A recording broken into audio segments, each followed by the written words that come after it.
Toma de conciencia. Otra parte del apoyo. Cuando nosotros hablamos de toma de conciencia, hay que recordar que debemos de darnos cuenta de un problema, de un asunto, y hay que meditarlo.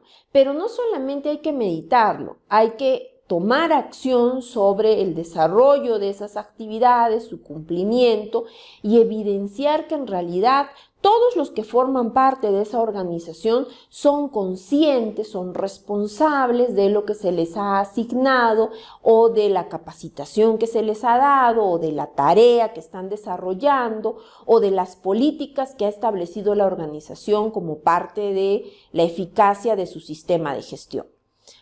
Hay que considerar para el tema de toma de conciencia el hecho de asegurarnos de que las personas que trabajan dentro de la organización tomen conciencia respecto a los compromisos de la política que nos van a llevar y tienen mucha relación con los objetivos que son pertinentes a la organización de acuerdo a su naturaleza y a las expectativas que ésta tiene, su contribución a la eficacia con el sistema integrado de gestión que va a ayudar a verificar si hay un cumplimiento en el tiempo de lo desarrollado, los recursos para el seguimiento, cómo es que hacemos seguimiento a la eficacia de esos objetivos y las implicancias que tiene el incumplimiento de los requisitos.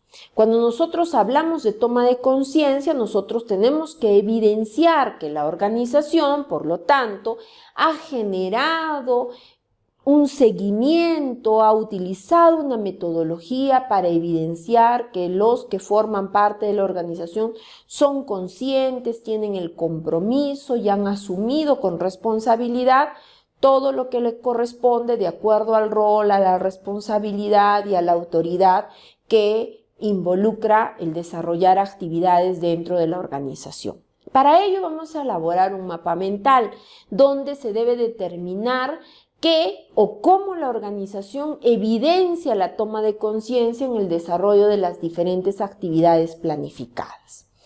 Un ejemplo claro podría ser que les toma exámenes después de las capacitaciones y que tomándoles esta evaluación, los trabajadores están evidenciando de que han entendido lo que se les ha dado como parte de los conocimientos o de los conceptos o de las competencias que se buscan con esa capacitación, con ese taller o de acuerdo a lo que se esté buscando con el desarrollo de estas actividades.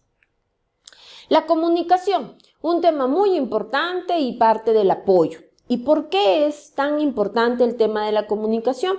Porque recordemos que la organización debe determinar cuáles son sus comunicaciones internas y cuáles son sus comunicaciones externas. Y además debe de verificar su eficacia. Para ello, nosotros debemos de tener en cuenta que la organización debe de tener como criterios dentro del establecimiento de lo que es comunicación, el qué va a comunicar, cuándo lo va a comunicar, quién lo va a comunicar, a quién lo va a comunicar y cómo lo va a comunicar. Todos estos 5 requisitos de los cuales hemos hablado, el qué, el cómo, el a quién, el cuándo, tienen que estar considerados para establecer un proceso eficaz de comunicación dentro de la organización, previamente habiendo identificado las comunicaciones o qué tipo de comunicación tienen, externas e internas. Dentro de lo que vamos a elaborar como entregable para evidenciar el tema de comunicaciones, se va a generar una matriz de comunicaciones que consideren todos estos criterios, esos 5 criterios, qué, cómo, cuándo, a quién, ¿no? Y esto nos va a involucrar también el poder determinar el tipo de comunicación que se tiene establecido. Recordemos que las comunicaciones pueden ser tanto internas como externas. Por ejemplo, la política. ¿La política se debe de comunicar? Sí.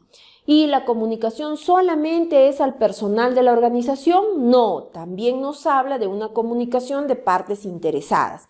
Y las partes interesadas no solo incluyen a los trabajadores, sino también a las comunidades, a los clientes. Por ende, también sería un tipo de comunicación externa. Todo eso es lo que tienen que ir analizando para el desarrollo de esta matriz de comunicaciones. La información documentada es uno de los requisitos que es parte del apoyo, el último de los requisitos que considera apoyo.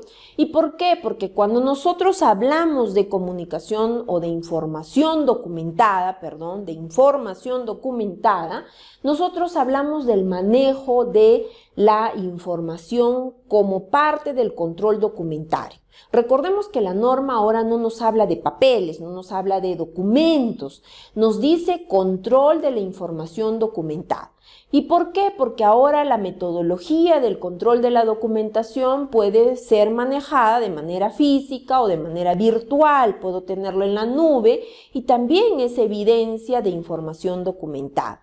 Solamente que esta debe de ser controlada y para ello debemos de tener en cuenta que los documentos deben incluir o que se debe incluir dentro de lo que es información documentada pueden abarcar a procedimientos, planes, instructivos, fichas, registros, formularios, todo lo que la organización incluya dentro de la gestión propia para el cumplimiento y desarrollo de las actividades planificadas. Cuando nosotros consideramos información documentada, entonces lo que tenemos que generar, por lo tanto, sería crear un procedimiento de información documentada o lo que antes se conocía como control de la documentación. Para ello, debemos de primero identificar los documentos que va a tener la organización. ¿Cómo es que se van a codificar? ¿Cómo es que se van a identificar? ¿Quién va a revisar? ¿Quién va a aprobar? ¿Quién va a generar los documentos?